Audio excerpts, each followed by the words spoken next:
بسم اللہ الرحمن الرحیم۔ تمام تعریفیں اللہ کے لیے، درود اور سلام محمد اور آل محمد کے لیے صلوات۔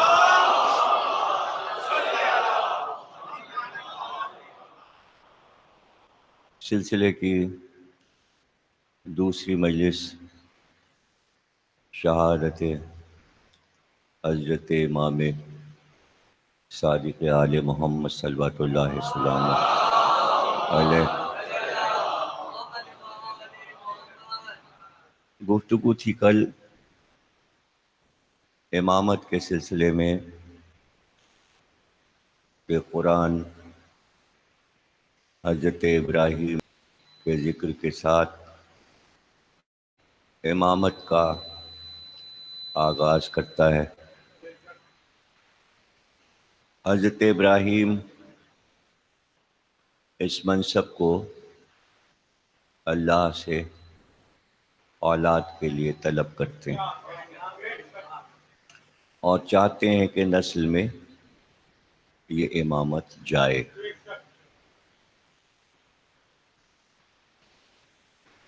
جواب ملا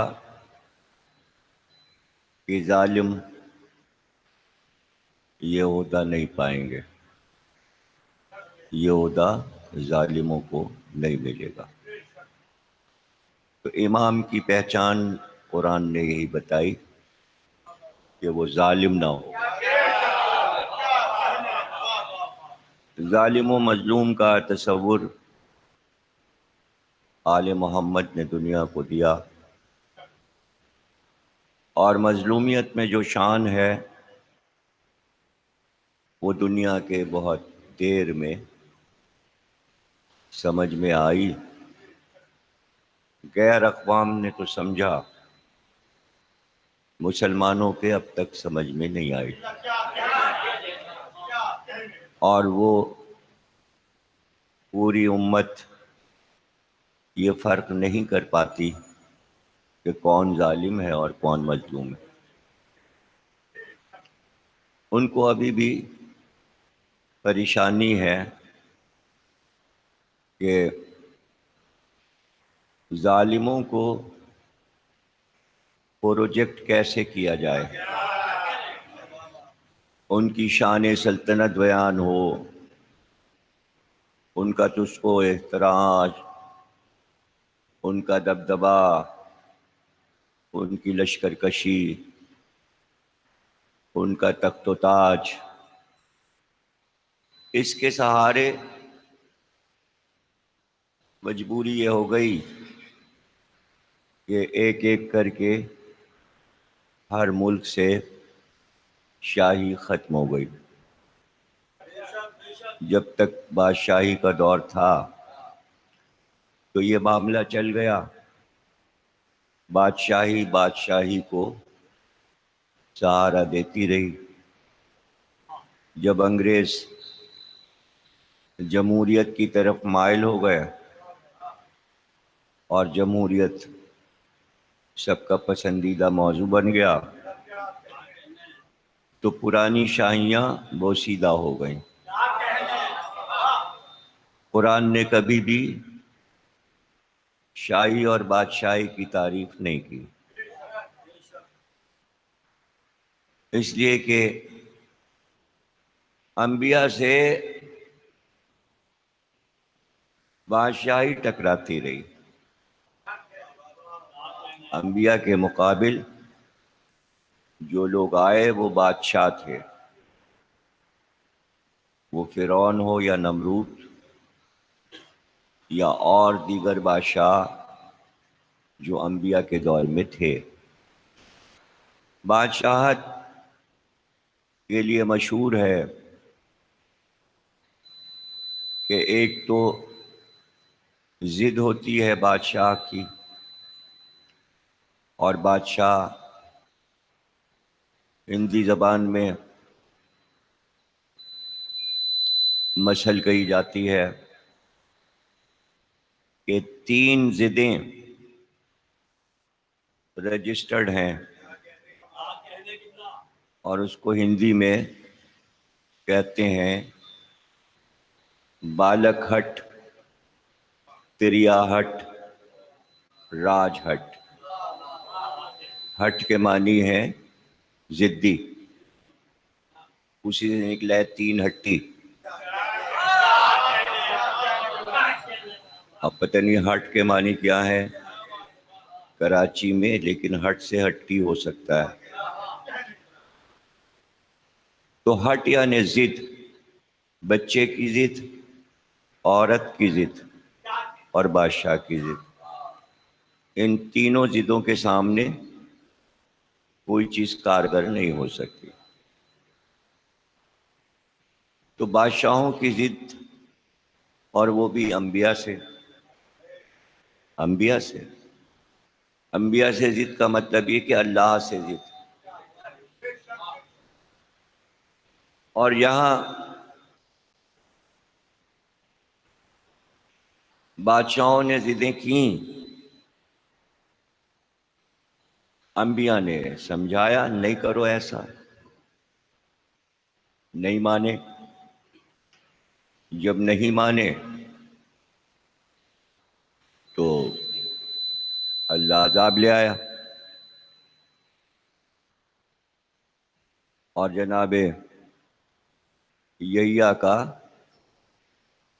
قتل ہو گیا۔ اسی طرح کئی انبیاء بادشاہوں کی ضد کی وجہ سے شہید ہوئے، اور ان کو شہید کیا گیا کہ یا تو ہماری بات مانو، ہماری بات مانو، اور یا قتل ہو جاؤ۔ تو انبیاء نے قتل ہونا پسند کیا اور ان کی بات سے انکار کر دیا۔ تو شروع سے بادشاہ انبیاء کے دین سے ٹکراتے تھے اور کہتے تھے یہ رد و بدل کر لو شریعت میں۔ انبیاء کہتے تھے یہ نہیں ہو سکتا، یہ تبدیلی نہیں ہو سکتی۔ اس سے یہ اندازہ ہوا کہ کتنی ذمہ داری کے ساتھ اللہ نے جو مذہب دیا تھا وہ توحید الہی سے کتنے وفادار تھے۔ اگر آپ غور کریں کہ قرآن شدت کے ساتھ انبیاء کے قصے سناتا ہے، پورا قرآن بھرا پڑا ہوا ہے انبیاء کے قصوں سے۔ کیوں؟ تاکہ دین سمجھ میں آئے کہ نبی کیا کہہ رہے تھے اور ان کے عہد کے بادشاہ کیا کہہ رہے تھے۔ اور یہ تمہید تھی، یہ تمہید تھی اس بات کی کہ ایک دور آنے والا ہے کہ جب آخری نبی کے جانشین آئیں گے تو جس طرح نبوتوں سے بادشاہتیں ٹکرائی تھیں، اسی طرح 12 اماموں سے بادشاہتیں ٹکرائیں۔ وہاں بھی ضدیں کی جائیں گی، اپنی بات منوانے کی کوشش کی جائے گی۔ سب سے مشکل ترین دنیا کا، کائنات کا مشکل مسئلہ آ کر سن 61 ہجری پر رک گیا۔ 1,24,000 انبیاء نے جو لڑائی اپنے دور کے بادشاہوں سے لڑی تھی، 1,24,000 لڑائیاں حسین نے اکیلے لڑی۔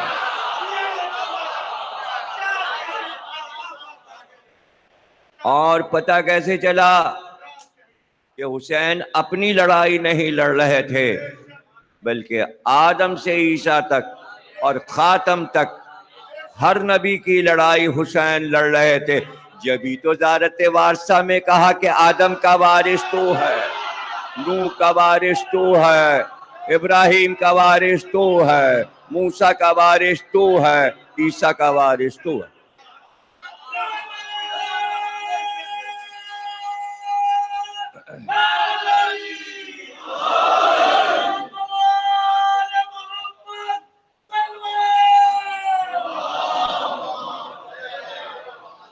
انبیاء نے جو جنگ اپنے دور کے بادشاہوں سے کی تھی اس میں آپ کو بہت کم بادشاہوں کے نام ملیں گے. یعنی یہ لڑائی چلتی رہی اور بادشاہتیں جو باطل پر تھیں وہ رسوا نہیں ہوئی. حسین نے کہا کہ ہم ایک کو رسوا کر کے جتنے پچھلے گزرے ہیں سب کو رسوا بنا دیں. ایک یزید کے کردار نے فرعون اور نمرود جیسے جتنے بادشاہ گزرے تھے سب کو نمایاں کر دیا. سب کو نمایاں کر دیا. جناب یحییٰ سے جھگڑا یہ تھا کہ شریعت بدل دو، شریعت بدل دو. جناب یحییٰ نے کہا یہ نہیں ہو سکتا. بادشاہ کی بیوی کی ایک بیٹی اس کے پہلے شوہر سے تھی. جب وہ بوڑھی ہونے لگی تو اس نے چاہا کہ بادشاہ کو خوش کرنے کے لیے اس لڑکی کی شادی بادشاہ سے کر دی جائے. حالانکہ بادشاہ کی وہ سوتیلی لڑکی تھی، مطلب لڑکی تھی ہی نہیں، اس کی بیوی کی لڑکی تھی. لیکن لفظ لڑکی بیٹی، لفظ کی عزت رکھنا تھی، اس لیے کہ وہ حقیقی باپ نہ صحیح مجازی باپ تو ہو ہی گیا تھا، اس لیے کہ اس لڑکی کی ماں سے اس نے شادی کی تھی. تو سب نے فتوے دے دیے کہ ہاں کر لو. ان کا نہیں، جو سب سے بڑے شریعت کے سب سے بڑے بادشاہ ہیں، جب تک وہ نہ کہہ دیں کیسے ہو سکتا ہے. بادشاہ کی بیوی نے آدمی بھیجا جناب یحییٰ کے پاس، ان کا نہیں ہو سکتا، یہ نہیں ہو سکتا، ہماری شریعت میں یہ جائز نہیں ہے. بادشاہ نے کہا بلا کے لاؤ یحییٰ کو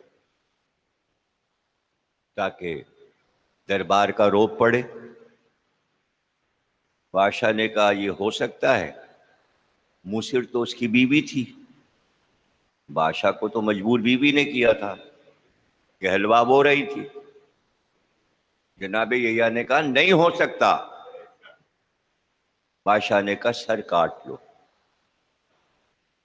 یحییٰ کا سر کاٹ لو.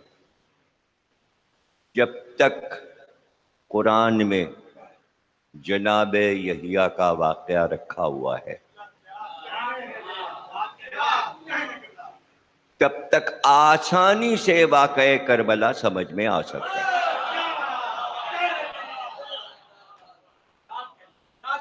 یعنی شاہی شریعت کو بدلنا چاہتی تھی اور حسین کچھ بھی نہیں کہہ رہے تھے. حسین نے کچھ اور طے کیا ہوا تھا، اس لیے کہ عوام جانتے ہی نہیں تھے کہ حسین کرنے والے کیا ہیں، تو اپنے ارادے عوام کو حسین کیوں بتاتے. اس لیے کہ عوام کو تو یہ بھی نہیں پتا تھا کہ ٹکراؤ کیا ہے. وہ تو جب صدیاں گزریں گی تو پتا چلے گا کہ معاملہ کیا تھا. دیکھیے معاملہ صرف یہ تھا کہ رنگ کو دیکھ کر ویسے ہی رنگ بنا لو. ایک کپڑے کا رنگ یہ ہے، دکھا کے دوسرا رنگ نہ ہے، رنگ لو. کپڑے کا رنگ مل جائے گا. ہوا یہی. ان کا کہ بھائی رنگ وہ بناؤ جو سرکار کا تھا، ویسے ہی تقویٰ ہو، ویسے ہی سرکار کی طرح لباس ہو، اسی طرح چلا جائے.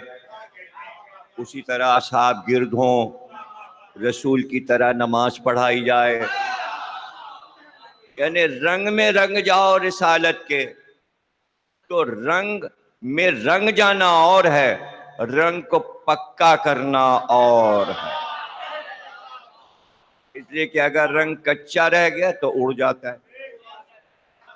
یہاں تو ڈھالے گئے تھے، رسالت کی گود میں علی کو پالا گیا تھا تاکہ رسالت کا رنگ امامت پہ چڑھ جائے. یا بنانا نہیں تھا کچھ، وہاں ہر چیز بنائی ہوئی تھی، بنایا جا رہا تھا، چنا جا رہا تھا. یہاں سب معاملہ بنا بنایا تھا. تو وہاں ضد یہ تھی کہ شریعت بدل دو. یہ نے کہا یہ نہیں ہو سکتا، کا سر کاٹ لو. تو یہ بھی معلوم تھا کہ جس کا سر کاٹ رہے ہیں وہ بے گناہ ہے. دیکھیے یہ معلوم ہوتا ہے ظالم کو یہ پتا ہوتا ہے جو ہم کر رہے ہیں، اس کو پتا ہوتا ہے کہ ہم اللہ کو ناراض کر رہے ہیں. ایسا نہیں ہے کہ اس کو نہیں پتا ہوتا. خوفزدہ بھی تھے، کہا تو خون زمین پہ نہ گرے. تشت لایا گیا اور یحییٰ کا گلا تشت میں رکھا گیا تاکہ خون زمین پہ نہ گرے. ذرا آپ تدبیر دیکھیے بادشاہی کی. جب خنجر چلا یحییٰ کے گلے پر اور خون تشت میں گرنے لگا، جوانی کا خون تھا، کوئی بوڑھے تو تھے نہیں یحییٰ، 30 برس کی تو عمر تھی، ابھی تو جوانی آئی تھی، ابھی نہ شادی نہ بیاہ نہ دولہا بنے، اور پوری زندگی عبادت الہی میں، خوف الہی میں روتے ہوئے گزر گئی. سب سے اچھا کام یحییٰ جو دن بھر کرتے تھے وہ گریا تھا. پسندیدہ کام گریا، رونا. اب وہ فرقت الہی ہو، محبت الہی ہو، جلوہ الہی ہو، نہیں کہا جا سکتا کہ یحییٰ کو کیا نظر آتا تھا اور کس بات پر آنسو بہتے تھے. لیکن تفسیر یہ بتاتی ہے کہ یحییٰ کو اور یحییٰ کے باپ کو یہ بتا دیا گیا تھا کہ قربانی تم دونوں کی ہوگی. زکریا بھی شہید ہوں گے اور یحییٰ بھی شہید ہوں گے. چونکہ بڑھاپے میں بیٹا مانگا تھا زکریا نے، تو اللہ نے کہا تھا بیٹا تو دے دیں گے ہم، لیکن جوانی میں مارا جائے گا. تو رونے لگے جناب زکریا. تو کہا اللہ نے تمہیں اپنا بیٹا زیادہ پیارا ہے یا نبی آخر کا بیٹا؟ کا ظاہر ہے وہ افضل ہے، میں اس سے زیادہ محبت کرتا ہوں. کہا تو وہ بے جرم و خطا، بھوکا اور پیاسا، یحییٰ سے زیادہ دردناک حالت میں مصائب کے ساتھ شہید ہوگا. تو کئی دن تک یحییٰ نے نہ بات کی اور نہ مسجد میں نماز پڑھانے آئے، عبادت پہ نہیں آئے. حجرے میں بیٹھ گئے، حجرہ بند کر لیا اور حسین کو روتے رہے. جب بیٹا جوان ہوا تو باپ نے بتایا کہ تمہاری قربانی ہے، لیکن تمہاری قربانی سے بڑی نبی آخر کے نواسے حسین کی قربانی ہے. بس اس دن سے جو یحییٰ نے رونا شروع کیا، تو ہر وقت عبادت بھی کرتے جاتے تھے اور حسین کو یاد کرتے رہتے تھے، روتے جاتے تھے. اتنا روئے کہ یہ گوشت رخساروں کا گل گیا اور یہ دونوں ہڈیاں نظر آنے لگیں. آنسو ڈھلکتے تھے. یہ ابھی گرا ہے، دوسرا چلا، یہ گرا اور دوسرا چلا. تو ماں نے روئی کے پھائے بنا کے رکھے ہوئے تھے. جناب اشبا جو کہ والدہ ہیں جناب یحییٰ کی، وہ روئی کے پھائے یہاں رکھ دیتی تھی، تھوڑی دیر کے بعد آتی تھی، وہ آنسو سے تر ہو جاتے تھے، پھر وہ ہٹاتی تھیں دونوں طرف سے اور پھر نئے پھائے رکھتی تھی۔ یہ ماں کی خدمت تھی بیٹے کے گریا پر، یہ ماں کی محبت تھی۔ اب وہ یحییٰ جو یاد حسین میں عمر گزار رہا ہے اور وہی محافظ ہے زمانے کی شریعت کا اس وقت، اس سے کہا جا رہا ہے یہ دستور بدل لو اور اس پہ دستخط کر دو، کاغذ پہ اجازت دے دو کہ یہ کام ہو جائے۔ جناب یحییٰ نے کہا یہ نہیں ہو سکتا، کا گلا کاٹ لو۔ گلا کاٹ دیا گیا۔ جوانی کا خون تھا، ایک چھوٹا سا قطرہ اچھلا اور زمین پہ گر گیا۔ بس وہ گرنا تھا کہ زلزلہ آیا۔ زلزلہ آیا اور پورا محل بیٹھ گیا، کھنڈر ہو گیا، سب مر گئے، دب گئے، تباہ ہو گئے، اور ایک ٹیلا سا بن گیا، ٹیلا بن گیا۔ عرصہ گزر گیا، لوگوں نے دیکھا اوپر سے ایک دھار خون کی بہہ رہی ہے اور نیچے تک آ رہی ہے، ایک قطرہ، اور کہتے بہت چھوٹا سا قطرے کا ایک حصہ تھا، زمین پہ گر گیا۔ زمین نے قسم کھائی ہے، زمین کہتی ہے کہ انبیاء اور اولاد انبیاء کا خون میں جذب نہیں کرتی۔ زمین کہتی ہے میں انبیاء اور اولاد انبیاء کا خون نہیں پی سکتی، میرے لیے حرام ہے۔ آپ سمجھیے کہ حسین کا خون زمین میں جذب نہیں ہوا، تازہ ہے۔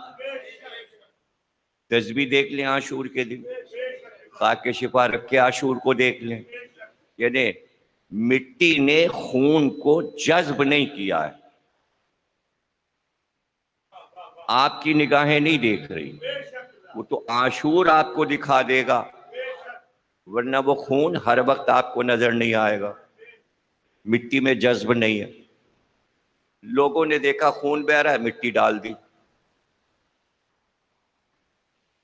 پھر مٹی کو توڑا اس نے اور اونچا ٹیلا ہو گیا، وہاں سے بہا، اتنی مٹی ڈالی کہ پہاڑ بن گیا، قصر نہیں رہا، شاہی کا ایک ٹیلا، ایک ملبہ، ایک پہاڑ بن گیا، اور خون کی دھار نہ رکنا تھی نہ رکی۔ کہ کیا بات ہے؟ اب ظاہر ہے کہ پوچھا گیا، بڑے بڑے اس دور کے جو توریت کے علماء تھے ان کو بٹھایا گیا کہ یہ تو بادشاہ بھی مر گیا، کہانی ختم ہو گئی، اس کے آدمی بھی مر گئے، محل تباہ ہو گیا، برباد ہو گیا، شاہی نہیں رہی، یہ خون کیوں بہہ رہا ہے؟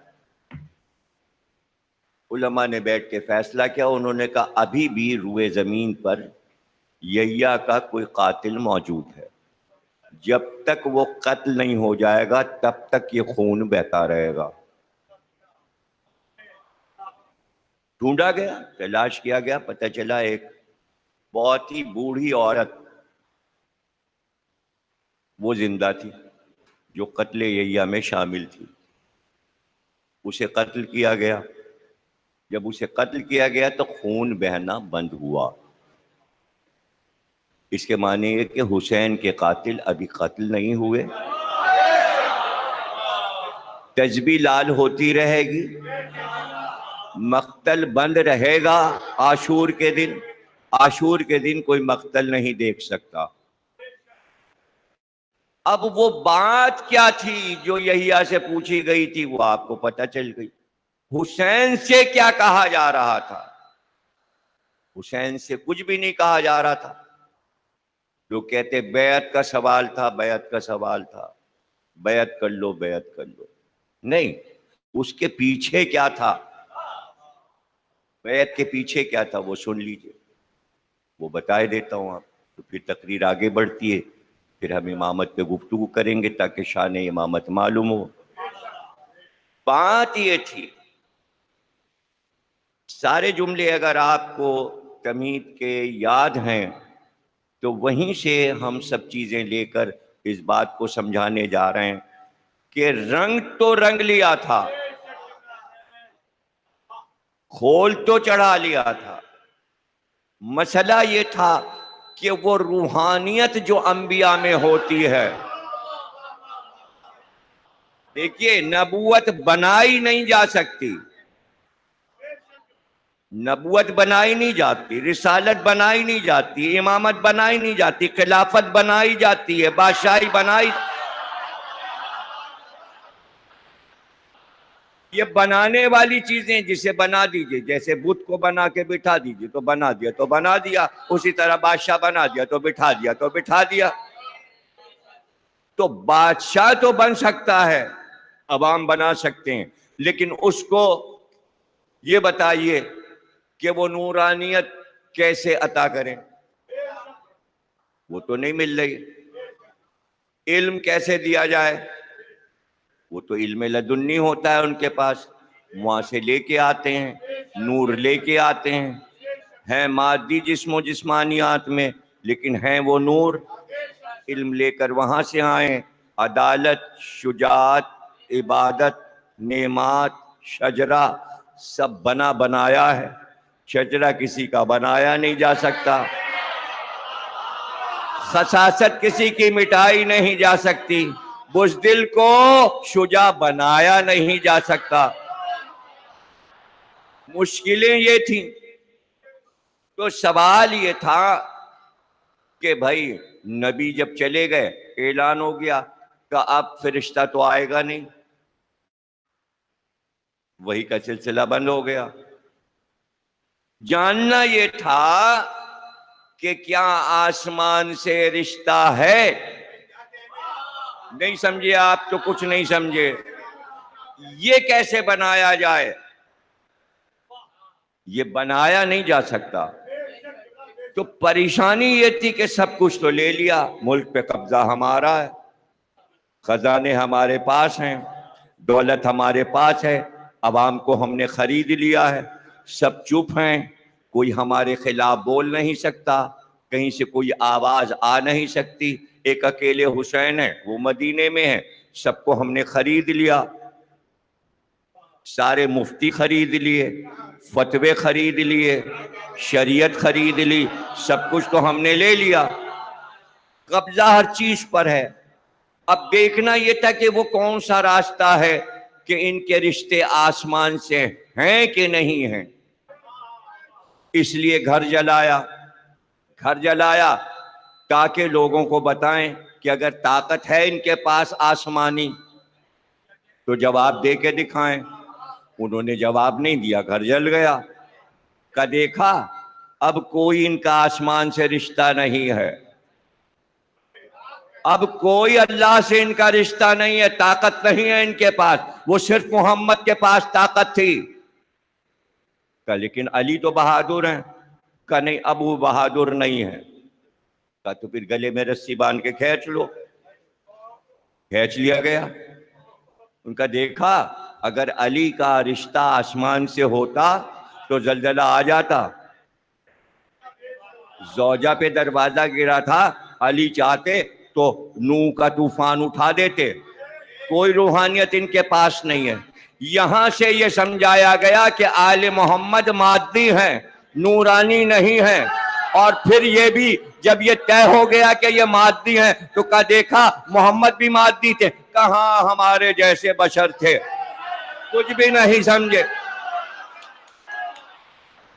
پورا پلان بنا کر تیار کیا گیا کہ اگر نور ہوتا، روحانیت ہوتی تو اولاد میں بھی نور آتا، روحانیت اگر کل کا جملہ آپ کو یاد ہے کہ یہاں جمال بھی ہے یہاں جلال بھی ہے، وہ چاہتے یہ ہے کہ جلال ہی جلال رہے، لیکن اگر کبھی اصرار ہو گیا کہ اگر آپ کے پاس جلال ہے تو جلال دکھائیے، تو پھر جلال دکھا بھی دیا، جلال دکھا بھی دیا، اور یہ بتاتے رہے کہ ہے سب کچھ، اختیار سارا ہے، استعمال نہیں کر رہے۔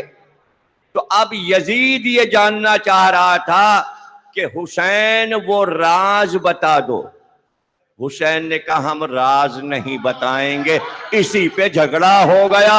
حسین نے کہا گلا کٹا دیں گے، راز نہیں بتائیں گے۔ اب وہ راز کیا ہے؟ پوری دنیا پیچھے لگی ہے، یہ نصیری ہے، یہ غالی ہے، یہ ایسا ہے، وہ ویسا ہے۔ ارے یہ یزیدی فکر ہے۔ جب راز حسین نے نہیں بتایا تو ہمیں دوسرے کو کیا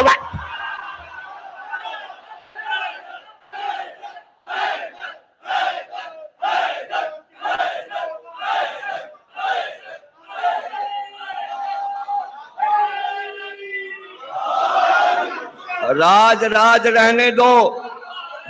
ایک راز پہ گھر لٹتا ہے، وہ راز بتا دیا جائے۔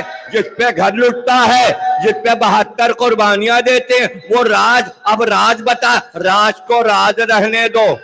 اب جب مہدی آئے گا تو راز کھلی۔ ایسا نہیں ہے۔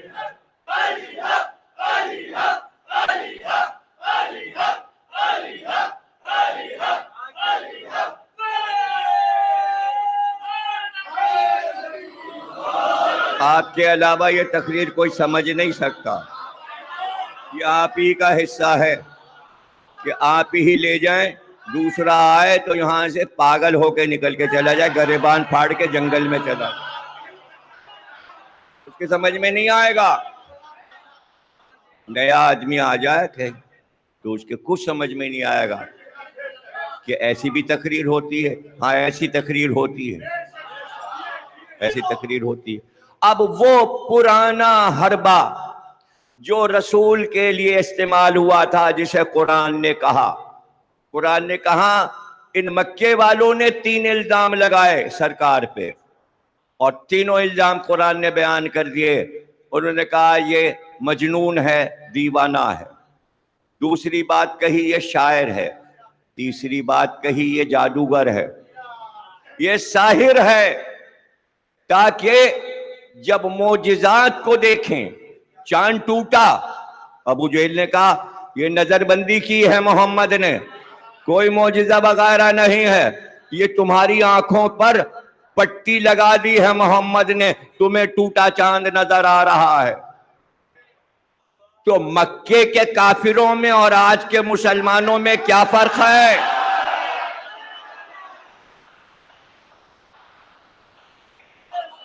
اگر قرآن یہ معجزہ بیان نہ کرتا تو لوگ کہتے ہیں ہاں تاریخ کی حقیقتیں کچھ سچ ہیں اور کچھ جھوٹ ہیں، لیکن سورہ قمر تو ہے نا، انشق القمر، اور چاند ٹوٹ گیا اور قیامت آ گئی۔ فوراً اس کے بعد چاند ٹوٹنے کے بعد اور قیامت آ گئی۔ گویا قیامت آ گئی تھی۔ جو قیامت کو روک لے وہی تو اللہ کا نمائندہ ہے۔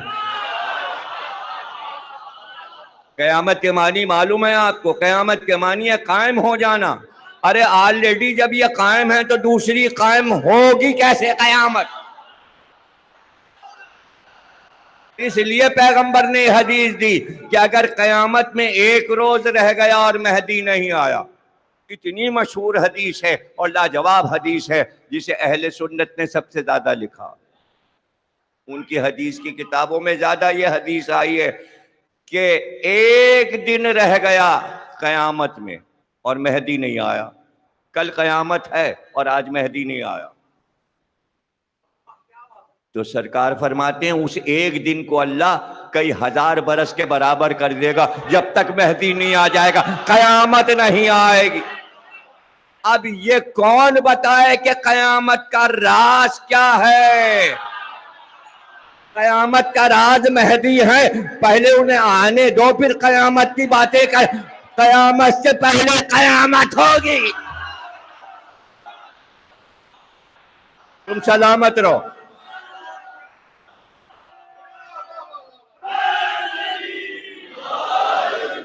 راوی پوچھتا تھا آپ کے بعد کون امام ہے؟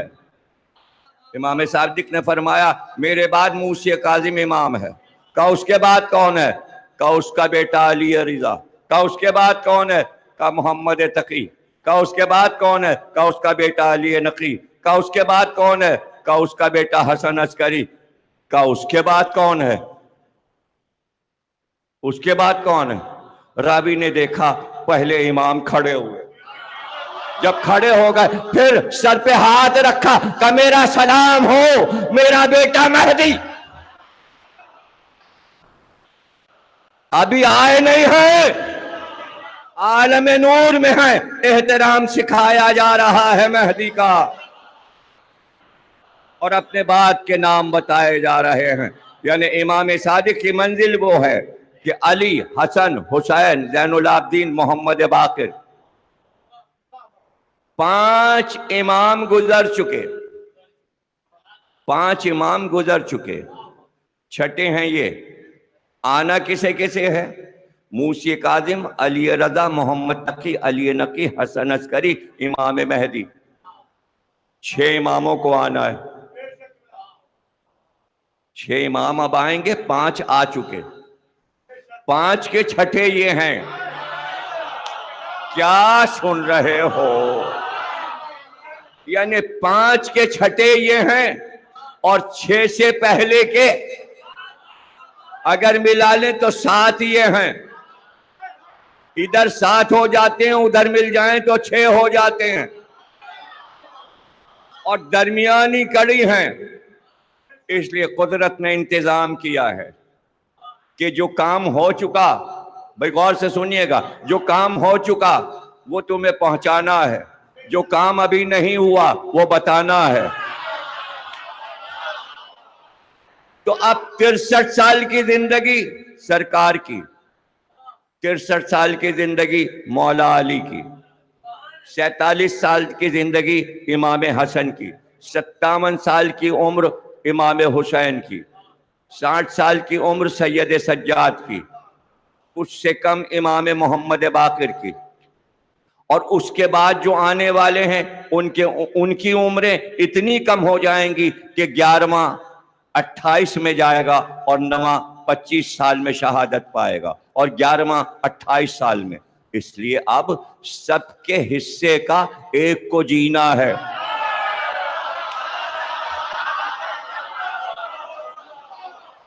اور آنے کے بعد سب کے ادھورے کام اس کو کرنے ہیں۔ اب آپ کو یاد رکھنا چاہیے کہ علی کے کون کون سے کام رہ گئے ہیں۔ بڑا سب کو شکوہ ہے تلوار کیوں نہیں نکالی، گھر جل رہا تھا تو تلوار کیوں نہیں چلی؟ تو جنہوں نے گھر جلایا ہے ان پہ تلوار بیٹا چلائے گا، پریشانی کیا ہے؟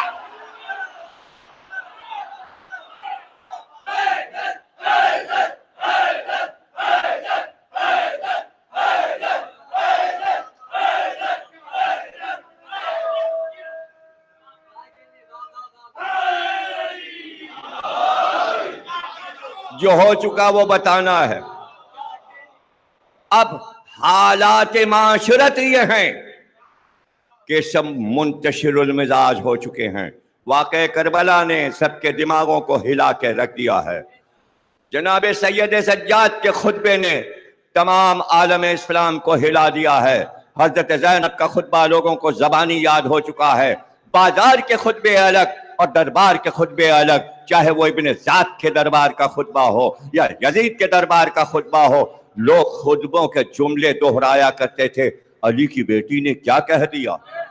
لوگوں کو شجرے اپنے بادشاہوں کے معلوم ہو گئے۔ زینب نے امامت کا شجرہ سمجھا دیا، سیدھا سیدھا شجرہ ہے، یہ میرے نانا محمد ہیں، ان کی بیٹی فاطمہ ہے، یہ ابو طالب کا بیٹا علی ہے، ان کے 2 بیٹے حسن اور حسین ہیں، انہی کا چشم و چراغ یہ سید سجاد میرے ساتھ ہے، جس کی میں محافظ ہوں، اور اس کا بیٹا 5 سال کا یہ محمد باقر ہے۔ پورا سلسلہ امامت شجرہ انبیاء سے ملا کر بتایا، اور کہا اب شاہی کا سلسلہ تم خود ملا لو کہاں مل رہا ہے۔ اب جعفر صادق صلوات اللہ السلام علیہ کو کام کیا کرنا ہے؟ اس لیے کہ فرقے بنیں گے، کچھ لوگ یزید کی ہمدردی کریں گے، کچھ مظلوم کے ساتھ حسین کے ساتھ ہو جائیں گے، عزاداری بڑھتی جائے گی، حسین والے پروانے آتے جائیں گے، ماتم ہوتا جائے گا، ماتم محبت بڑھائے گا، آپ کو پتہ ہی نہیں ماتم کا راز کیا ہے.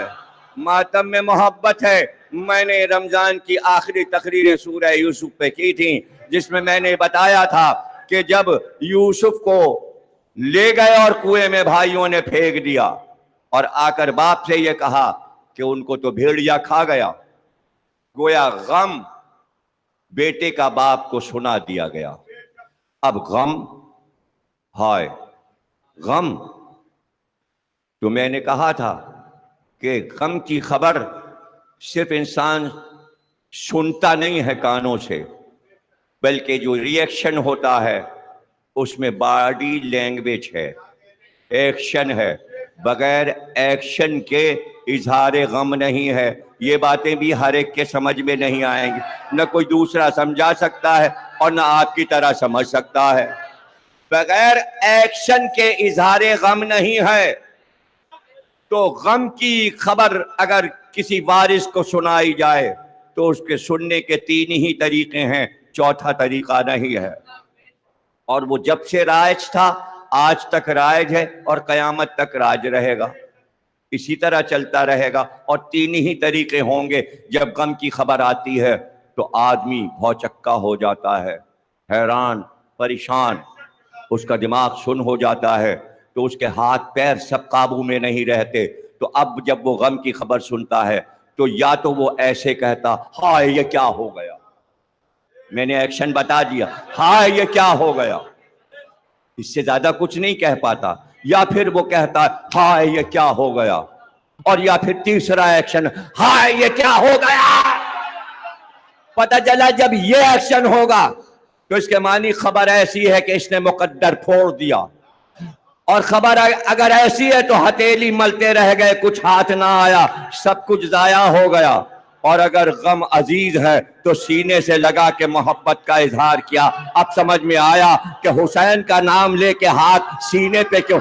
نہ مقدر ٹوٹا ہے نہ ہاتھ سے کچھ گیا ہے، سب کچھ تو دل میں ہے.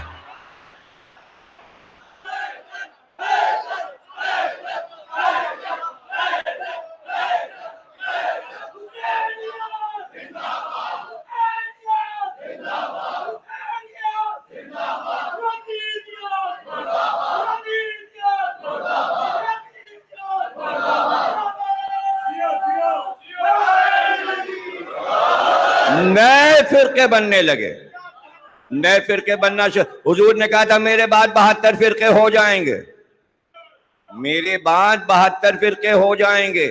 سرکار سے 61 ہجری کتنے برس ہوئے؟ 61 برس ہوئے. 60 برس میں کتنے فرقے بنیں گے؟ ابھی تو آگے اور بننے ہیں. بنتے چلے گئے. ایک فرقہ بن گیا، انہوں نے کہا امام حسین شہید نہیں ہوئے، اللہ نے انہیں آسمان پر زندہ اٹھا لیا. ایک فرقہ بن گیا، واقفیہ فرقہ ہو گیا، اس نے کہا حسین شہید نہیں ہوئے.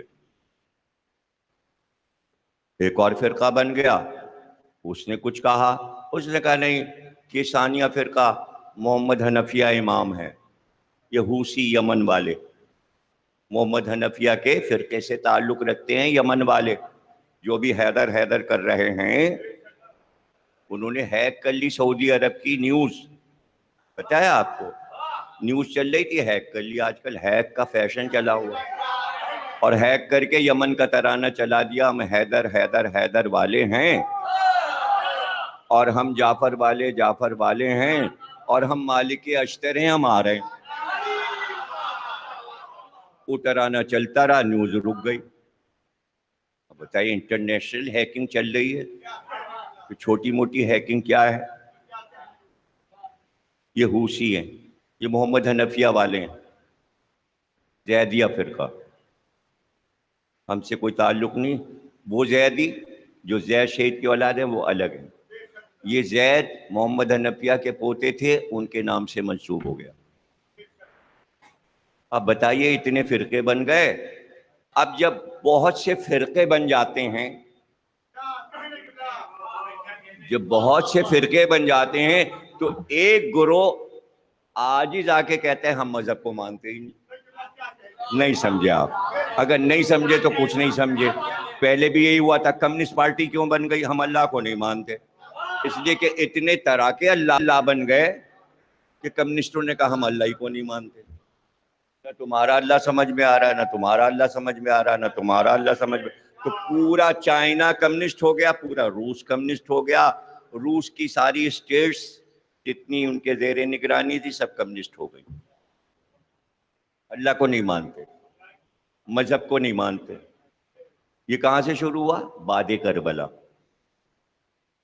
اب امام تو رو رہے ہیں، امام کی تعظیم میں ہمارے اجداد بیٹھے تھے مجلس میں، کبھی تو آپ یہاں بیٹھے ہیں. ہم تو جو کر رہے ہیں وہ امام صادق نے بتایا یہ کرنا، وہ کر رہے ہیں. پہلے بھی یہی کر رہے تھے، اب بھی یہی کر رہے ہیں. تو ہم کوئی فرقہ تو ہے نہیں. امام کربلا سے مدینے تک روتے رہے، جو امام کو دیکھتا تھا رونے لگتا تھا، مجلس تو ہو ہی جاتی تھی. اب اس میں لڑائیاں شروع ہو گئیں آپس میں، فرقہ وارانہ، اس لیے کہ فرقے بن گئے. تو ایک طبقہ یہ کہہ کے الگ ہو گیا ہم دہیری ہیں، ہم خدا کو نہیں مانتے، ہم دہریے ہیں. دہریہ فرقہ بن گیا. اب اتنے فرقوں کو فیس کرنا ہے. امام ایک ہے، شاہی اس کے پاس نہیں، تخت اس کے پاس نہیں، فوج اس کے پاس نہیں، تلوار استعمال نہیں کرنا اس کو، اور سمجھانا سب کو ہے. اچھا یہ بھی ہوتا ہے کہ دیکھیے فرقہ بنتا رہے. فرقے آج کل بھی بہت ہیں، کتنے نام میں گنوا چکا. پنجتنی ہیں، اثنا عشری ہیں، ششمامیہ ہیں، بوری ہیں، اسماعیلی ہیں، ملنگی ہیں، نصیری ہیں. کتنے فرقے ہیں؟ صرف شیعوں کے گنوا رہا ہوں. سنیوں کے تو اتنے ہیں کہ گنواتے گنواتے صبح ہو جائے. ہمارے تو پھر بھی کم ہیں، جلدی سے ہم نے بتا دی. تو اب اس میں ہوتا یہ ہے کہ ایک ایسا آدمی ڈھونڈتے ہیں جسے ٹارگٹ بنائیں اور اس سے پوچھیں اپنے نظریے کے بارے میں، تاکہ یہ دیکھیں کہ اگر یہ اس فرقے کے ساتھ ہے تو پروپیگنڈا کریں یہ تو ایسا ہے اور یہ تو ویسا ہے، اور اگر ہمارے ساتھ ہے تو پھر ہماری مدد کریں. تو کوئی نہ کوئی تو ٹارگٹ بن ہی جائے گا نا. ہاں میں سمجھ رہا تھا شاید آپ مجلس نہیں سن رہے، لیکن یہ نشیب و فراز تو آئے گا، اس لیے کہ علمی مجلس ہے، اس امام کی مجلس ہے جس نے علم کے خزانے لٹائے ہیں. تو بیک گراؤنڈ تو سمجھانا پڑے گا. تو اب دہریے جو ہیں وہ پروپیگنڈا کرتے پھرتے تھے، اللہ ہی نہیں، اللہ ہی نہیں.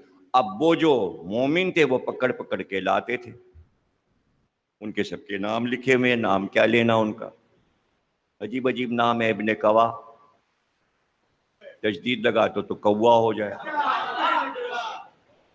ابن کوا، اور کہا بھائی وہ بڑا دہریہ ہے اور وہ ایسی ایسی دلیلیں دیتے، ہم لوگ تو چپ ہو جاتے.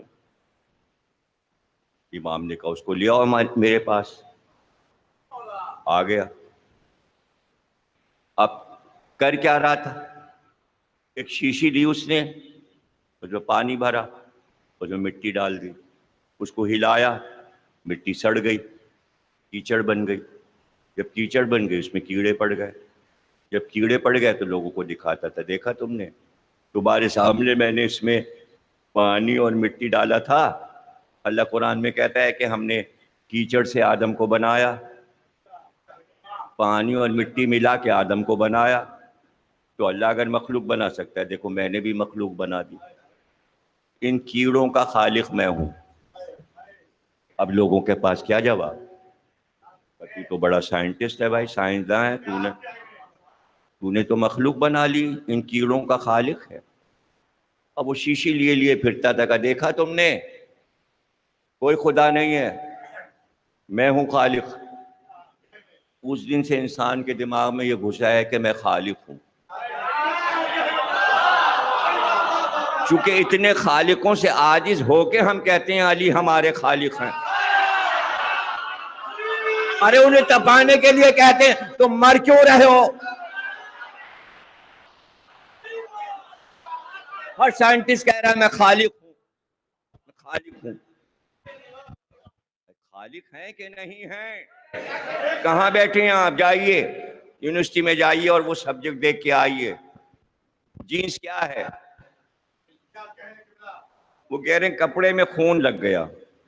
سائنٹسٹ اس میں سے وہ نکال لیں گے. وہی جاوید مرزا والا، ہاں، اس میں سے نکال لیا، یہ رکھا، دوسرا آدمی بنا دیا. ایک بھیڑ بنا لی انہوں نے، ڈی این اے سے ایک بھیڑ بنا لی. اس کی تصویر پڑی ہوئی ہے، نیٹ پہ دیکھ لیجیے. بھیڑ بنائی ہے، صحیح ہے. سائنسدانوں نے انسان بنانے جا رہے ہیں. کہتے وہ حضرت عیسیٰ کی چادر مل گئی، اس پہ خون لگا ہوا ہے. کہہ رہے ہم دوسرا حضرت عیسیٰ بنا کے دکھا دیں گے. چادر میوزیم میں رکھی ہوئی ہے. باتیں دیکھیے. اب جب اتنے دعوے ہو رہے ہیں خالق کے، ہم کہہ رہے ہیں یہ ساری دنیا علی نے خلقی، موت کیوں آ رہی ہے؟ یعنی ہم فخر نہ کرنے پائیں، سائنٹسٹوں کی بات کو مان لیں اور ہم ایسا سے کمتری میں مبتلا ہو جائیں اور ہم اپنے بچوں کو یہ نہ بتائیں کہ یہ ساری سائنس دی کس نے ہے زمانے کو. تمہارے پاس ناقص ہے، تم نے پوری لی کب؟ جابر بن حیان کی دی ہوئی سائنس ہے. امام صادق کا شاگرد تھا. جابر بن حیان ہوتا نہ یہ سائنس ہوتی. وہ تو بابا آدم ہے. جبر جبر جبر کہتے ہیں انگریز. جابر نام ہے. انگریز تو دیوانے ہیں جابر کے. ساری تھیوری جابر کی، سارا فلسفہ جابر کا، ساری سائنٹسٹ کتابیں، کیمسٹری، فزکس، باٹنی، زیالوجی، جیالوجی، سب کچھ تو دیا ہوا جابر بن حیان کا ہے. سائنس تو ان کی دی ہوئی ہے اور سلسلہ آکے میں. اب جو پڑھے لکھے ہیں ان کو پتا ہے کہ ایجوکیشن کا نظام امام صادق نے زمانے کو دیا. ہم یہاں پاکستان کے عوام کی بات نہیں کر رہے ہیں، نہ شیعوں کی نہ سنیوں کی، اس لیے کہ نہ شیعہ امام صادق کو سمجھے نہ سنی سمجھے تو بات کس سے کریں. ہم تو ان دماغوں سے بات کر رہے ہیں جو متاثر ہو رہے ہیں امام صادق سے. آج زمانے میں دھوم ہے امام صادق کی. پورے یورپ میں، پورے امریکہ میں سبجیکٹ پڑھایا جاتا ہے. آپ ابھی لڑ رہے ہیں کہ امام صادق کا کون سا علم پڑھایا جائے. آپ ایک ہی علم پہ ٹکے ہوئے، فقہ جعفریہ، فقہ جعفریہ، فقہ جعفریہ. ارے یونیورسٹی والے سے کہو فزکس سے Jafaria, chemistry Jafaria, biology Jafaria, mathematic Jafaria. ایک فقہ جعفری، فقہ جعفری، فقہ جعفری. کون سا علم ہے جو جعفر صادق کی یونیورسٹی سے نہیں نکلا؟ اور پھر ایک سب سے بڑا علم ہے، ہر ایک کو شوق ہے بات کرنے کا. جب دو آدمی تضاد والے گفتگو کر رہے ہوں، ایک کا نظریہ کچھ ہو اور دوسرے کا نظریہ کچھ ہو، تو بیٹھ کے گفتگو سنیے گا اور جب سمجھ میں آ جائے تو اسی کو کہتے ہیں مناظرہ. اور دونوں میں سے ایک فریق جیتنا چاہتا ہے. اب یہاں مناظرہ بھی امام صادق کے دور میں ترقی پر ہے، اس لیے کہ دہریے اپنا مسئلہ لیے پھر رہے ہیں، واقفیہ فرقے والے اپنا مسئلہ لیے پھر رہے ہیں، کیسانیہ اپنا مسئلہ، شیعہ اپنا مسئلہ، سنی اپنا مسئلہ. اور ابھی ایک فرقہ جعفر صادق کے بعد بننا ہے اسماعیلی، ان کے بڑے بیٹے کے نام سے. اور امام کو پتا ہے کہ یہ ہونے والا ہے، ابھی تو ان سے نپٹنا ہے. اور امام ان سے بھی نپٹ لیتے ہیں فرقہ بننے سے پہلے. ابھی بتاتا ہوں میں. ابن کوا آ گیا، اس نے کہا دیکھیے میں ان کیڑوں کا خالق ہوں. امام نے کہا تو خالق ہے؟ تو نے بنائے ہیں یہ کیڑے؟ کہاں میں نے بنائے. پانی میں مٹی ڈالی، اس میں یہ کیڑے بن گئے. میں خالق ہوں. کہا اگر تو خالق ہے بتا اس میں نر کتنے ہیں اور مادہ کتنے؟ یہ ہے مناظرہ. یہ بتا نر کتنے ہیں اور مادہ کتنے ہیں؟ کہا آپ بتا سکتے ہیں؟ کہ ہاں جو دائیں طرف جا رہے ہیں سب نر ہیں، جو بائیں طرف جا رہے ہیں.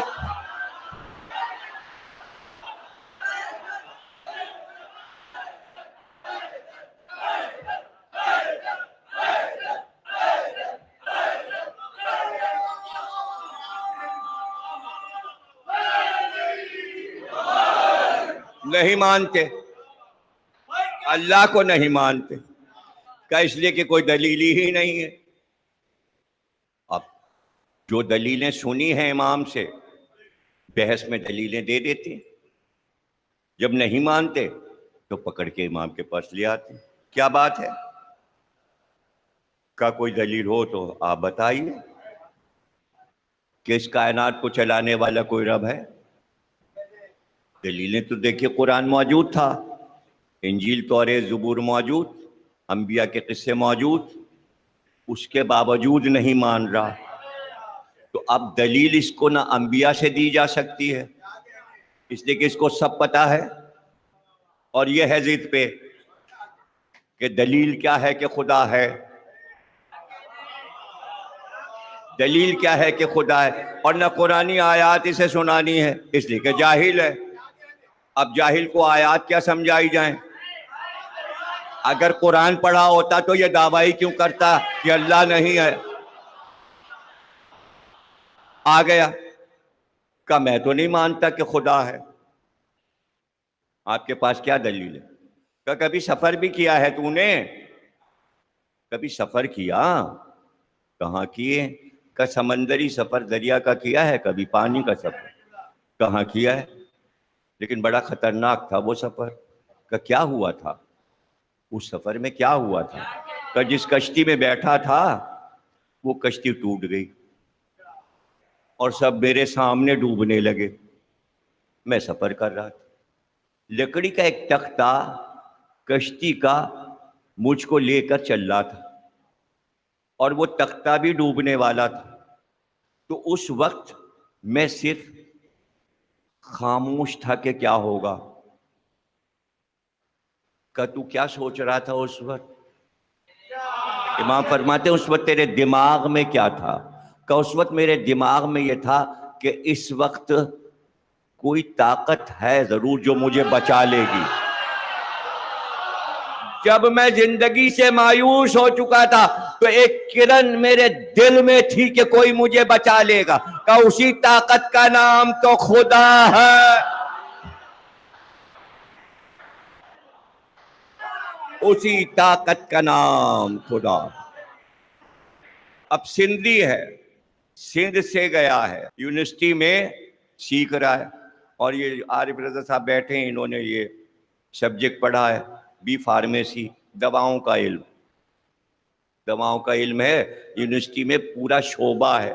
ان کے وائس چانسلر بھی اسی سبجیکٹ میں تھے، پیرزادہ قاسم صاحب.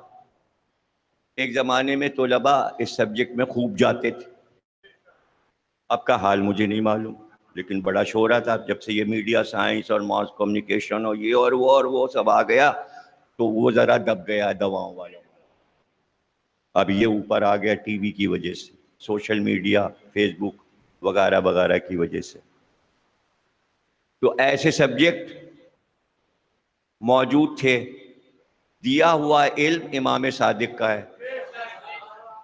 دیکھیے ہر طالب علم کا ایک شعبہ بنا دیا. 6,500 طلباء تھے امام کی یونیورسٹی میں، گروپ کی شکل میں بٹھا دیتے تھے. فزکس والے ادھر بیٹھ جاؤ، کیمسٹری والے ادھر، باٹنی والے ادھر، بیولوجی والے ادھر، فلسفے والے ادھر، فقہ والے ادھر، عرفان والے ادھر، سارے علوم بانٹ دیا. لیکن امام دورہ کرتے تھے. فزکس والوں کے پاس گئے، ہاں بھائی کیا بحث ہو رہی ہے؟ امام نے کہا ایسا نہیں ایسا ہے. علم فلکیات کی طرف گئے، کہا فلکیات کے ستاروں کا سسٹم یہ ہے، آفتاب کی چال یہ ہے، مہتاب کی چال یہ ہے. فلسفے کے پاس گئے، اسے سمجھایا. فزکس والے کے پاس گئے، ہاں تم کہاں تک پہنچے؟ گویا سبجیکٹ آگے بڑھ رہا ہے اور کلاس میں لیکچر آگے بڑھ رہا ہے، اور بیچ بیچ میں یہ بتاتے جا رہے ہیں رب کو نہیں بھولنا ہے.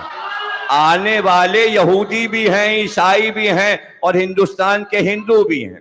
اب جو سندھی آیا ہے اس نے وہی دواؤں والا سبجیکٹ لیا ہے اور حلیلہ کوٹ رہا ہے جس سے کہ دوا بنتی ہے، اور وہ ہے ہامن دستہ جس میں کوٹا جاتا ہے لوہے سے، اور وہ کوٹ کر پھر اس کی گولیاں، ٹیبلٹ، اب کیپسول ہیں، پہلے ٹیبلٹ بن جاتی تھی، اور وہ دوا بنا رہا ہے، حلیلے کا بیج کوٹ رہا ہے۔ اب امام رکتے تھے، جو دیکھتے تھے طالب علم بہت شوقین ہے، اس کے پاس کچھ دیر بیٹھ جاتے تھے۔ یہ آج بھی ہوتا ہے، اگر کوئی استاد کا پسندیدہ طالب علم ہے تو استاد اسے دل لگا کے سمجھاتا ہے، پھر پتہ ہے کہ میرا نام روشن کرے گا۔ تو سقراط کو پتا تھا کہ افلاطون روشن کرے گا، اور افلاطون کو پتا تھا کہ ارسطو میرا نام روشن کرے گا، تو توجہ زیادہ ہو جاتی ہے۔ تو امام نے فرمایا کیا کر رہا ہے؟ کہا حلیلے کا بیج کوٹ رہا ہوں۔ کہا تو یہ تو بتا، حلیلہ پہلے یا درخت پہلے؟ کہاں حلیلہ درخت سے آیا۔ کہا اگر حلیلہ درخت سے آیا تو وہ درخت کیسے اگا تھا؟ کہا وہ ایک حلیلے سے اگا تھا۔ کہا تو پھر وہ حلیلہ جس سے درخت اگا، وہ حلیلہ کہاں سے آیا؟ کہا وہ ایک اور درخت سے آیا۔ کہا پھر وہ درخت کہاں سے آیا؟ کہا وہ ایک اور حلیلے کے بیج سے آیا۔ کہا وہ حلیلے کا بیج کہاں سے آیا؟ کہا وہ ایک درخت سے آیا۔ کہا درخت سے بیج آیا، بیج سے درخت آیا۔ کہا جتنی دیر چاہے میں تھکوں گا نہیں، تو تھک جائے گا، میں پوچھتا رہوں گا۔ یہ تو بتا دے کہ حلیلہ پہلے ہے یا درخت پہلے ہے، درخت پہلے یا حلیلہ پہلے؟ اتنی دیر کی بحث کے بعد امام کے چہرے کو دیکھا اور خاموش ہو گیا۔ امام نے کہا ہاں تو اب بتا، اب بتا۔ اس نے کہا کہ بیج پہلے۔ کا فائنل کر دیا تو نے؟ ارے بھائی کیا سن رہے ہو؟ کا رک گیا نا تو یہاں پہ کہ بیج پہلے؟ اس نے کہا جی بیج پہلے، درخت بعد میں۔ کہا تو اب بتا وہ بیج کہاں سے آیا؟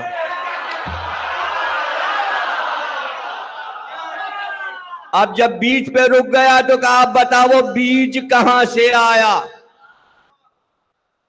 بھائی علم تو سیکھ رہا تھا، تو امام بھی دیکھ رہے تھے طالب علم کہاں تک جا رہا ہے، اس کا ذہن ترقی کتنا کر رہا ہے۔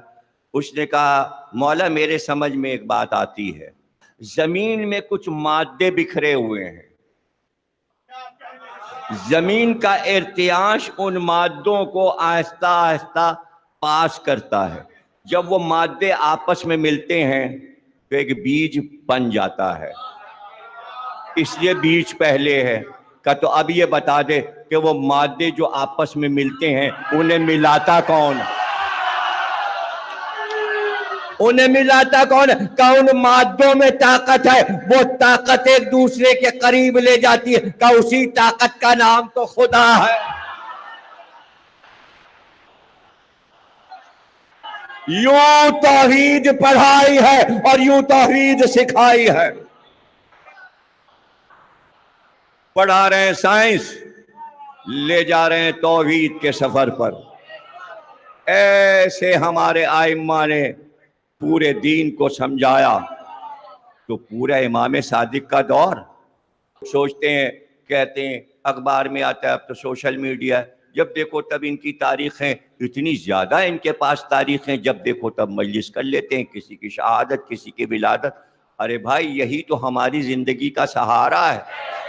اگر یہ مجلسیں نہ ہوتی تو ہم زبان نہیں کھول سکتے تھے، ہمارے بچے بات نہیں کر سکتے تھے۔ اب کوئی ہمارے بچوں سے بات تو کر کے دیکھے، کوئی کتنا ہی دین میں کامل آ جائے اور کہے کہ ہم بڑا قرآن پڑھے ہوئے ہیں، حدیثیں پڑھے ہوئے ہیں، بڑی فقہ پڑھا ہوا ہے، شریعت پڑھی ہوئی، ہمارے ایک بچے سے بات کر لو، ہمارے ایک بچے سے بات کر لو۔ امام وقت ہیں، ایک امام تھوڑی بنے، اسی لیے تو یہ صادق ہیں۔ بھئی اس سے پہلے زین العابدین کو صادق نہیں کہا گیا نا، سب صادق ہیں، علی سے لے کر امام صادق تک سب صادق ہیں، رسول اللہ سے لے کر یہاں تک سب صادق ہیں، لیکن ان کا لقب صادق کیوں پڑ گیا؟ اس لیے کہ زین العابدین کے دور میں کوئی امام ہی نہیں، وہ سجاد صادق ہوتے، محمد باقر کے دور میں کوئی امام بنایا ہی نہیں گیا، ورنہ باقر صادق ہوتے، جعفر صادق کے دور میں چونکہ امام بنائے گئے، اس لیے ہم نے پکارا امام صادق۔ بنایا ہوا اور ہے، جو بن کے آتا ہے وہ اور۔ سلامت رہیں آپ۔ تقریر ختم ہوئی، تقریر تمام ہوئی۔ اس لیے امام صادق خطاب، ہر امام کا خطاب الگ الگ ہے، اور وہ خطاب اللہ کا عطا کردہ ہے، چونکہ خطاب بھی نام کے ساتھ لوح پہ لکھے تھے، اور جو خطاب ملے وہ عہد اور زمانے کو دیکھ کر ملے۔ کیوں رضا کہا گیا، کیوں باقر کہا گیا؟ عہد کی وجہ سے، زمانے کی وجہ سے، زمانے کو دیکھ کر۔ کیوں کاظم کہا گیا؟ جو اپنے جلال کو ضبط کرتا ہے، اس لیے کہ شاہی بکھری ہوئی ہے، اگر یہ موسیٰ ہو جائیں تو بغیر عصا کے ہیبت دکھا دیں، اس لیے اللہ نے کہا ضبط۔ کاظم ہو تو موسیٰ، وہ کاظم نہیں تھے، صرف موسیٰ تھے۔ یہ موسیٰ ہیں مگر کاظم ہیں۔ ضبط، ضبط، جلال اگر آ جائے تو موسیٰ کے معجزات سامنے آ جاتے، اور اگر کبھی آ گئے تو پھر جلال دکھا بھی دیا۔ صرف اپنے چاہنے والے کی توہین ہو گئی، یہ ہمارے ائمہ کو پسند نہیں ہے۔ جو بھی عزادار کی توہین کرے گا وہ رسوا ہوتا ہے، اور ادھر سے ہوتا ہے، ادھر سے نہیں ہوتا، یاد رکھیے گا۔ اس لیے عزادار کا احترام ضروری، ماتمدار کا احترام ضروری۔ آپ کو کسی کے کردار اور کیریکٹر سے کچھ نہیں ہونا چاہیے۔ آپ کیا دیکھ رہے ہیں، عمل کیا دیکھ رہے ہیں، اس کی بات کیجئے، بات عمل کی کیجئے، اور اس فرش اعضا کی کیجئے، اس باؤنڈری کی کیجئے، مجلس اعضا کی بات کیجئے، چہروں کی نورانیت دیکھیے، علی سے محبت کی بلندیاں، سرشاری کی کیفیت دیکھیے۔ تو امام صادق سکھا رہے تھے اور بتا رہے تھے کہ شعور مجلس کیا ہے۔ ایک طرف علوم سکھانا، پڑھانا، بتانا، اور پھر محرم آ جائے تو پھر مجلس کا علم سکھانا، فرش اعضا کا ادب بتانا، اور پھر جب راوی کچھ پوچھ لیتا تھا، سب سے بڑی قیامت ہر امام پہ جو گزری ہے، وہ جملہ سن لیجئے، ساری زندگی آپ یاد رکھیں گے تو جب چاہیں اس جملے کو یاد کر کے اکیلے میں رو لیجئے گا۔ یہ جملہ میرا بہت قیمتی ہے جو کہنے جا رہا ہوں۔ اگر تمام ائمہ میں سے علی سے لے کر اور مہدی تک کسی نے بی بی فاطمہ کا ذکر کر دیا تو سمجھیے قیامت ہو گئی، قیامت ہو گئی۔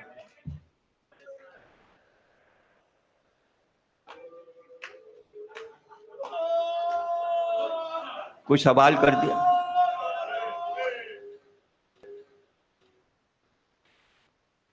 علی سے تو آپ کو معلوم ہے سوال ہوا ہے، امام حسن سے سوال ہوا۔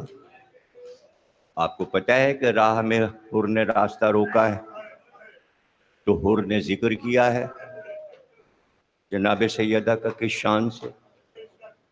جناب سید سجاد کے واقعات ہیں کہ آپ نے جناب سیدہ کے بارے میں جب سوال ہوا تو کس طرح روئے۔ 5ویں امام کا واقعہ موجود ہے۔ 5 سال کی عمر کا باپ نے دیکھا کہ خلاؤں میں بیٹھے خاموش بیٹھے ہوئے، کہ اتنی سی عمر میں اتنی سوچ، کیا سوچ رہے ہو؟ کہ بابا جب خالی وقت ہوتا ہے بس ایک ہی بات سوچتا ہوں کہ میری دادی کی عمر کل 18 برس ہوئی، اور 18 برس کی عمر میں اتنی مصیبتیں پڑ گئیں میری دادی کو۔ میں سوچا کرتا ہوں کتنی مصیبتیں اٹھا کر میری جدہ اس دنیا سے گئیں۔ ہر امام کے اقوال جناب سیدہ کے بارے میں موجود ہیں۔ امام صادق سے بھی پوچھا گیا، اسی پہ تقریر کو ختم کر رہا ہوں۔ راوی نے پوچھا کہ آپ کی دادی شافع محشر ہیں؟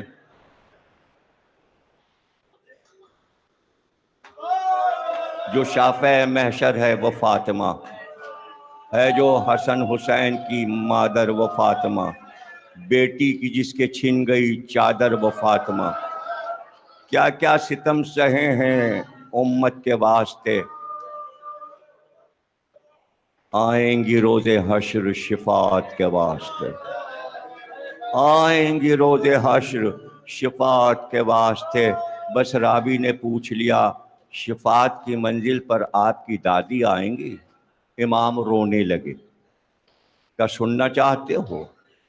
70,000 حوروں کے حلقے میں نور کی عماری پر میری دادی ہوں گی، زمرد کی مہار اونٹ کی گردن میں ہوگی، اور عماری سے قریب چاروں طرف جناب حوا، جناب ہاجرہ، جناب آسیہ، جناب مریم، یہ تمام بیویاں ساتھ ساتھ چل رہی ہوں گی، اور ایسے میں سواری آ رہی ہوگی اور ایک پکار ہوگی محشر کے میدان میں، اور رسول اللہ مقام محمود پر تشریف فرما ہوں گے، اور تمام ائمہ رسول اللہ کے ساتھ تشریف فرما ہوں گے۔ بار بار رسول اللہ مڑ کر علی سے پوچھیں گے اب تک فاطمہ نہیں آئی؟ اب تک میری بیٹی فاطمہ نہیں آئی؟ کچھ دیر کے بعد پکار ہوگی، امام فرماتے ہیں کہ منادی ندا دے گا، اہل محشر اپنی آنکھوں کو بند کرو، بنت محمد کی سواری آ رہی ہے۔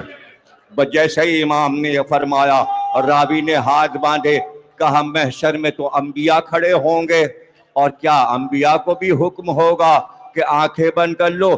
کہاں جد ہیں میری دادی کے ابراہیم، لیکن ان کو بھی حکم ہوگا کہ آنکھیں بند کر لو، فاطمہ بنت محمد کی سواری آ رہی ہے۔ امام روتے جاتے ہیں اور بتاتے جاتے، راوی نے کہا محشر میں کیا انبیاء سے بھی سیدہ کا پردہ ہوگا؟ کہ نہیں، یہ بات نہیں ہے، پردہ جد سے دادا سے نہیں ہوتا، اس حالت میں آئیں گی کہ کوئی نبی دیکھ نہ پائے گا۔ کہا مولا کیا حالت ہوگی؟ کہ چہرے پر خون حسین ہوگا، قطرے خون حسین کے ٹپک رہے ہوں گے، ایک پہلو میں محسن کا لاشا، دوسرے پہلو میں علی اصغر کا لاشا، گود میں سر حسین، اور حسن کے جگر کے 72 ٹکڑے، رسول اللہ کے دندان مبارک، علی کا پارا پارا سر، اور ایک بار محشر میں پکار ہوگی پروردگار یہ میرا حسین، یہ میرا بیٹا حسن، اور ایک بار کہیں گے ارے یہ میرے بچے محسن کا لاشا، یہ علی اصغر کا لاشا، تو ایک بار آواز آئے گی محشر کا سامان کیا ہے؟ 2 ہاتھ کٹے ہوئے عباس کے، ایک بار بلند کہیں گی پروردگار میرا بیٹا عباس۔